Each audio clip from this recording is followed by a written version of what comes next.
Rachel laughed, not loudly, not cruelly, just enough. And in that quiet laugh, Daniel Brooks understood something that had taken him years to accept. In her eyes, in front of everyone, he was nothing. The room was full. Warm lights, soft music, glasses touching at round tables covered in white cloth. A community fundraiser in Portland, polished and polite on the surface. People smiling, nodding, listening. Everything looked right. Daniel stood beside his wife, silent as a shadow that did not belong to the picture. He wore an old suit, carefully pressed, his hands folded in front of him. His expression calm. Too calm for a man being erased in real time. Rachel stood tall, confident, comfortable. Her voice carried easily across the room, practiced and steady. People listened to her the way they listen to someone who matters. Someone asked a simple question. What does Daniel do? Rachel did not look at him. She smiled first, a quick laugh, then answered.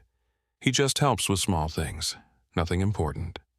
The words landed softly, but the effect did not. Daniel felt the shift before he saw it, the pause. The way curiosity drained from people's eyes and turned into polite indifference. Some smiled kindly. Others looked away, as if he had vanished. Daniel said nothing. Not because it did not hurt, but because this kind of pain was familiar. He had grown used to being overlooked, used to standing behind stories he was never invited to tell. Rachel kept talking, kept smiling, kept shaping the image of a woman who carried everything alone. In her story, Daniel appeared faint, harmless, nearly invisible. The most unsettling part was that she believed it. Daniel looked down at his shoes, polished to a soft shine that reflected the ceiling lights. No one in the room knew he had arranged the fundraiser from the beginning. No one knew the donor list rested in his inner pocket. And no one knew the final authority over where the money went did not belong to Rachel. His phone vibrated once. He did not check it. He already knew who it was from. Rachel was energized now. She spoke about upcoming projects, about vision, about the future she claimed to be leading. Each sentence drew nods of approval. Daniel stepped back half a pace, just enough to stay unnoticed, just enough to hear the whispers begin. Poor guy, he probably lives off his wife. The words did not make Daniel angry. They only confirmed what he had learned long ago. Other people's judgments never reflect the truth. They only reflect the story they are given. The phone vibrated again, stronger this time. Daniel felt his heartbeat slow, steady. A familiar sensation rose inside him. Not tension. Control. Rachel glanced at him for a single second. Her eyes flicked toward the pocket where his phone screen had just lit up. Her smile hesitated, barely noticeable. Almost no one caught it. Daniel did. She knew. Daniel lifted his head and met her gaze. No anger, no challenge, just a calm that unsettled her more than any confrontation could. He said nothing. There was no need. Rachel turned back to the room and continued speaking, but her rhythm faltered. A few sentences repeated, a few thoughts trailed off. People exchanged looks. No one knew exactly why the atmosphere had shifted, only that something no longer felt smooth. Daniel stood still, breathing evenly. In his mind, the pieces were already in place. Decisions made years earlier, signatures no one had paid attention to, roles he had accepted behind the scenes. Everything had been moving toward this moment. He remembered the first time Rachel told him he did not need to appear so often, that silence was better for both of them. Daniel had nodded then, not out of weakness, but because he understood the value of letting someone feel confident inside an incomplete story. Now that story was about to change. Daniel drew a slow breath. He did not know how the night would end, but he knew one thing with absolute certainty. When the fundraiser closed, no one in that room would look at him the same way again, Rachel included. The next morning, the story was already finished. Daniel just had not been told yet. Rachel woke up early, her mind clear, her tone decided. By the time Daniel stepped outside, the version of him that mattered to the world had already been shaped. He noticed it immediately, not through words, but through pauses. The neighbor who usually waved lingered a second too long, then nodded and turned away. A familiar face across the street offered a smile that felt rehearsed. Nothing was said, everything was understood. Rachel told the story carefully. She did not insult him. She did not raise her voice. She sighed at the right moments and spoke about weight, responsibility, and how heavy it felt to carry everything alone. She said Daniel was a good man, just not built for pressure. That he chose silence because he could not step forward when it mattered. People believed her because the story was easy to accept. A capable woman, a quiet man, a marriage slightly out of balance. Daniel heard his own life retold that afternoon when an old acquaintance called. The voice sounded warm, concerned, and just a little distant. "Are you doing okay?" Daniel said he was fine, and he was telling the truth. He did not correct anything. He did not argue. He understood something most people never learn. Once a story is told first, the second voice does not rewrite it. It only reacts. Rachel grew more confident with every telling. She appeared at more gatherings, spoke to more people, repeated the same story until it sounded solid even to herself.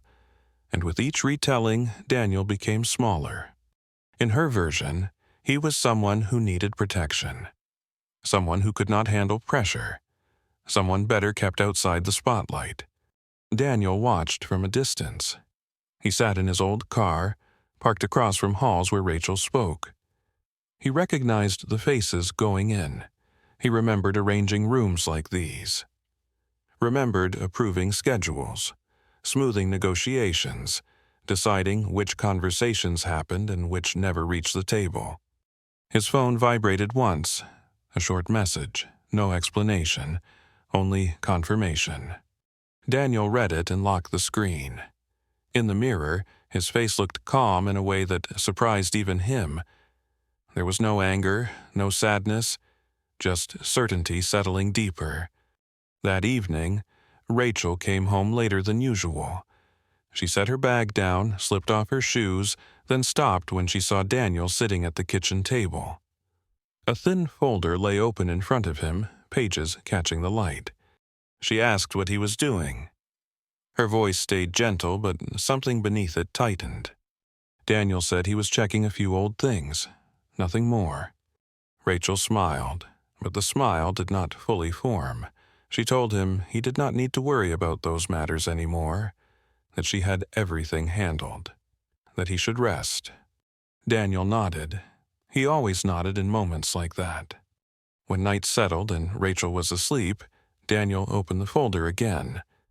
Inside were decisions made years earlier, signatures placed without ceremony, small clauses near the bottom of pages, the kind no one reads when a story sounds convincing enough. He remembered the fundraiser, the laughter, the look in Rachel's eyes when she called him unimportant. In that moment, he had understood something clearly. Not about her, about timing. A story can move fast. The truth does not chase, it waits. Daniel closed the folder and leaned back. Outside, the city glowed under soft lights. Tomorrow, Rachel's story would be told again, maybe with new details, maybe with more confidence. And each time, the people listening would grow more careless. That was what Daniel was counting on. The doubt did not arrive loudly. It slipped in quietly, the way truth often does when people stop paying attention. Daniel noticed the shift before anyone said a word. It showed up in small places. A pause that lingered too long. A question asked twice. A silence that did not feel comfortable anymore. Rachel was still telling the same story, but something about it had changed. She was talking more, explaining more, adding details that had never been there before. When a story needs extra layers, it is usually because the foundation is starting to crack. Daniel stayed where he had always stayed. at the edge, listening. He sat through meetings where his name was mentioned casually, without judgment, without praise, just curiosity. Someone asked when he had last been involved in a certain decision. Someone else wondered why a document had his signature instead of Rachel's. No one accused, no one challenged. But the room felt different, less certain. Daniel felt it when a colleague he had not spoken to in years approached him after a meeting. The man hesitated, lowered his voice, and asked a simple question. Had Daniel always been handling this part of the process? Daniel answered honestly. He said yes, and nothing more. That single word carried more weight than any explanation. Rachel began to feel the change almost immediately. She sensed it in the way people listened without nodding, in the way their eyes drifted to notes instead of staying on her, in the questions that came at the end instead of the praise. She started checking her phone more often, reading messages twice, replying faster than necessary. At home, the atmosphere shifted too. Conversations became shorter, more careful. Rachel spoke as if she was choosing each word from a narrow path. Daniel listened without interrupting, without correcting, without reassuring. One evening, she stood in the doorway of his workspace and watched him read through old emails. She asked what he was looking for. Daniel said he was organizing things that had been forgotten. Rachel laughed, but the sound lacked ease. She said the past did not matter anymore, that everyone had moved on. Daniel nodded, but he understood something she did not. When someone insists the past should stay buried, it usually means the present depends on it. The first real doubt surfaced the next afternoon. During a planning session, someone pulled up an old agreement on the screen. The dates were correct, the numbers matched, but the approval line did not. The room went quiet for a moment longer than expected. Rachel spoke quickly, explaining the context, the circumstances, the pressure at the time. Her words were smooth, practiced, familiar. Then someone asked why Daniel's name appeared as final approval. Rachel paused, just for a second. Daniel did not look up. He did not need to. He could feel the moment shift. That second stretched, heavy and uncomfortable before Rachel continued, offering an explanation that sounded reasonable but felt incomplete. After the meeting, no one said anything directly. But Daniel noticed how people stayed behind, whispering softly, checking documents on their phones, comparing notes they had not compared before. The doubt had found its footing. That night, Rachel barely slept.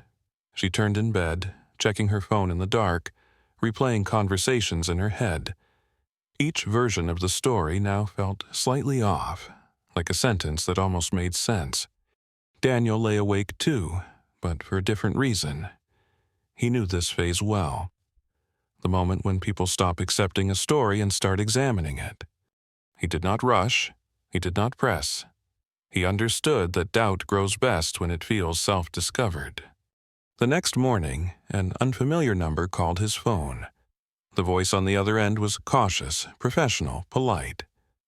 The caller asked if Daniel would be available to clarify a few details in the coming days. Daniel said he would. He ended the call and stood by the window, watching the city move below. Cars passed, people walked. Life continued, unaware of the quiet shift underway. Rachel entered the kitchen and noticed the change in his posture. Not confidence, not defiance. Something steadier. She asked who had called. Daniel answered calmly. Someone who finally wanted to ask the right questions. Rachel nodded, but her eyes betrayed her. For the first time, she did not look like someone leading a story. She looked like someone trying to catch up to it. Daniel took a sip of coffee and set the cup down gently. He knew this chapter was not about exposure. It was about alignment.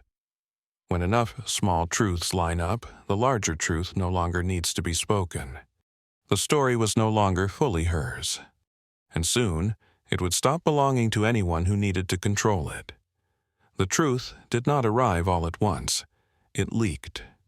It showed up in fragments, in pauses that lasted too long, in conversations that no longer ended cleanly.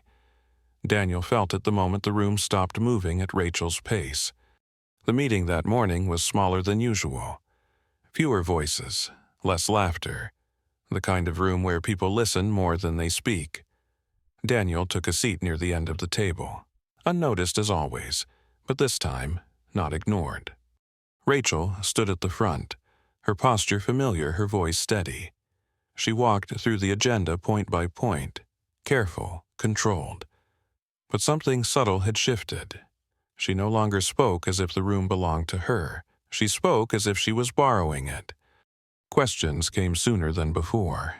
Not confrontational, just precise. Someone asked about a timeline that did not match previous notes. Someone else asked why a decision had been delayed without documentation. Rachel answered each one, smoothly, but the answers felt rehearsed, slightly ahead of the questions. Daniel watched quietly.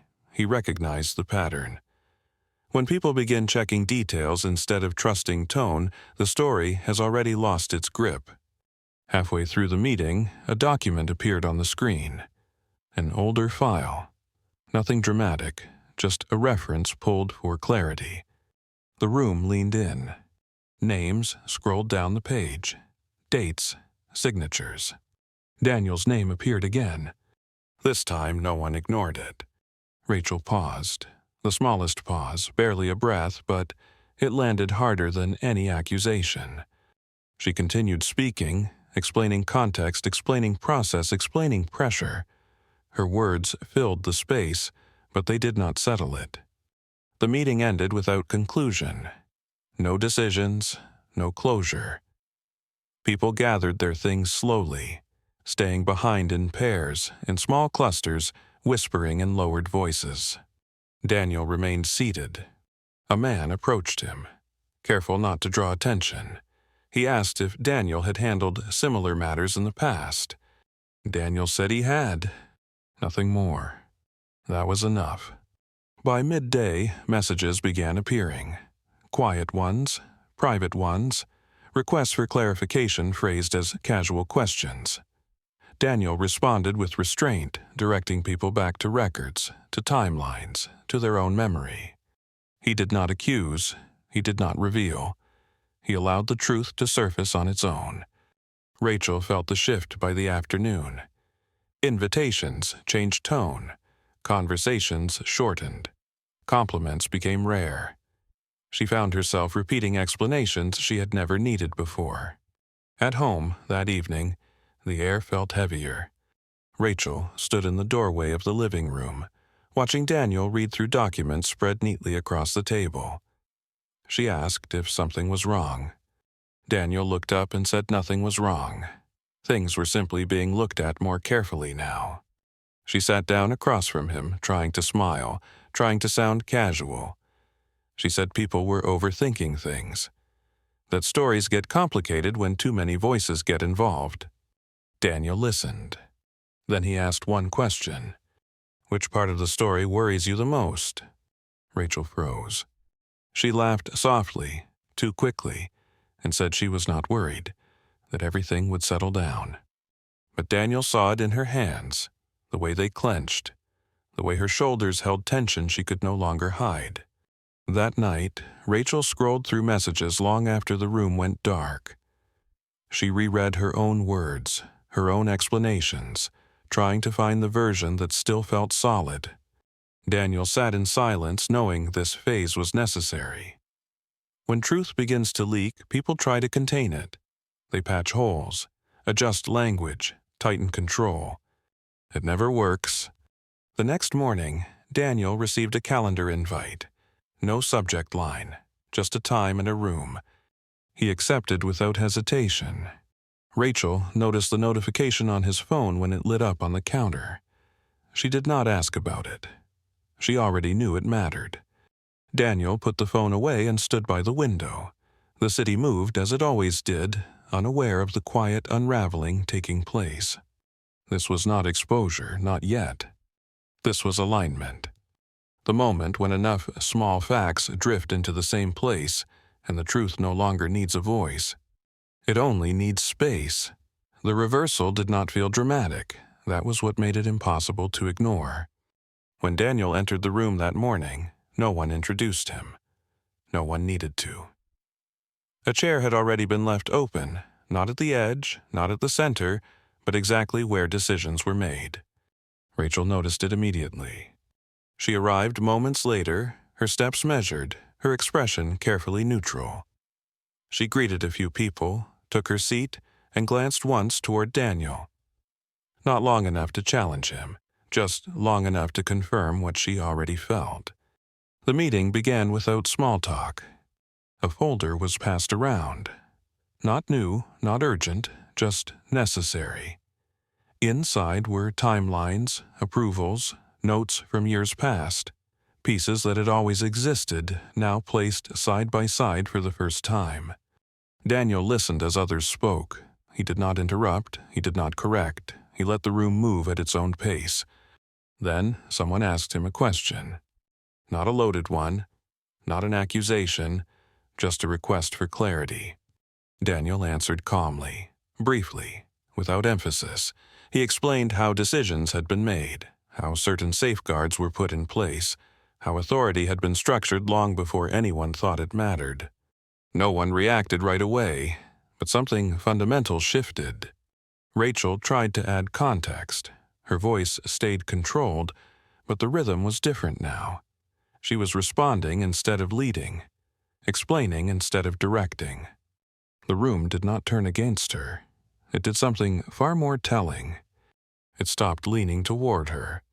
Daniel spoke only when asked. Each answer aligned with the documents already in front of them. Each sentence removed another layer of uncertainty without adding drama. There was no reveal, no announcement, just alignment. By the time the meeting ended, no verdict had been delivered. None was needed. Everyone in the room understood what had changed. Outside the conference room, conversations continued in quieter tones. People lingered longer than usual.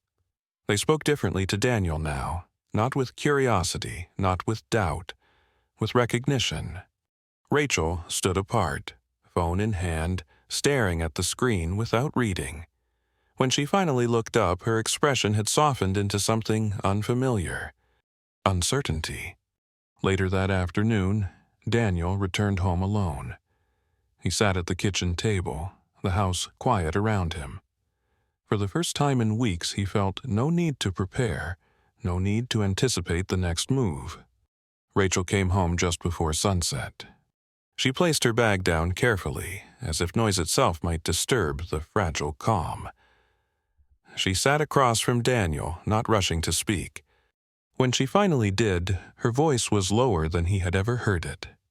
She said she had not realized how much she had changed the story. Daniel listened. She said she had never meant to erase him, only to make herself easier to understand to others. That it had felt safer to simplify, to edit, to speak in ways people expected. Daniel nodded once.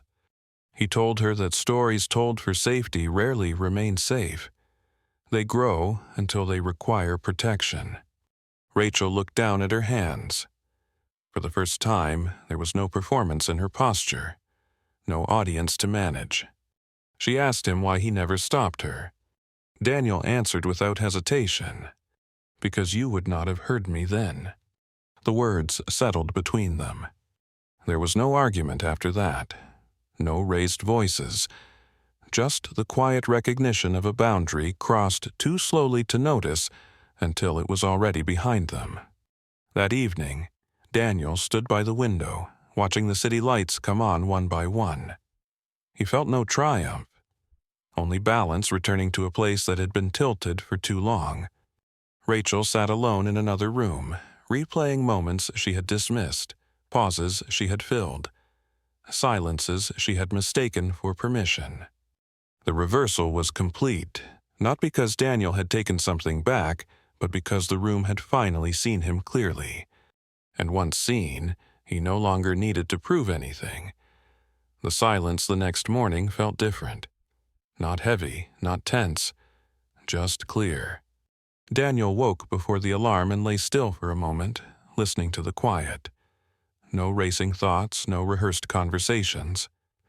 The weight that had pressed on him for years was gone, not lifted suddenly, but set down carefully. He made coffee and stood by the window as the city came alive. Cars passed. Lights changed. People hurried somewhere important. Life continued, untouched by the shift that had already changed everything for him. Rachel came into the kitchen later than usual. She moved slowly, as if learning the room again. When she saw Daniel, she stopped. There was no greeting, no question. They both understood that what needed to be said had already been spoken elsewhere, in smaller rooms, in quieter moments. Rachel finally broke the silence. She said she had spent the night thinking about how easily a story can replace the truth when it is repeated often enough. Daniel listened. She said she had mistaken his silence for agreement, that she had believed control came from being heard the most. Daniel answered calmly. He said silence only becomes weakness when it is forced. Chosen silence is something else entirely. Rachel nodded. For the first time, she did not try to respond immediately. She let the words sit. Later that day, Daniel returned to the office building one last time. Not for a meeting, not to clarify anything, just to collect a few personal items. People greeted him differently now, not loudly, not with apologies, with respect that did not need explanation. No one asked him to stay, no one needed to. That evening, Daniel packed a small bag, not in anger, not in haste, just with intention. When he moved toward the door, Rachel stood up. She asked if this was the end. Daniel paused. He said endings are rarely sudden. They are usually the result of truths being acknowledged too late. Rachel lowered her eyes. She did not argue. She did not ask him to reconsider. She understood that some corrections cannot be made by rewriting the story again. Daniel stepped outside. The door closed behind him without sound. In his new apartment, Daniel stood on the balcony and looked out over the city lights. He thought about the years he had spent being underestimated, about how often people confuse quiet with absence, patience with weakness. He understood now that identity is not something granted by recognition. It is something protected by boundaries. Across the city, Rachel sat alone in the house that still carried her voice in every room. Her phone lay silent. The attention she once depended on had faded, leaving behind a question she had never asked herself before. Who am I when the story stops working? Daniel felt no resentment toward her, only clarity. He knew the truth does not demand an audience, it waits, and when it appears, it does not shout. It simply stands. If you have stayed with Daniel until this moment, you may recognize part of yourself in his silence. Maybe you have been misunderstood. Maybe your story has been told by someone else for too long. If that resonates with you, share your thoughts in the comments. If this story made you pause, consider liking the video so stories like this continue to find the people who need them. And if you want to hear more stories about quiet strength, dignity, and power that does not need to perform, subscribe to the channel. The next story is already waiting.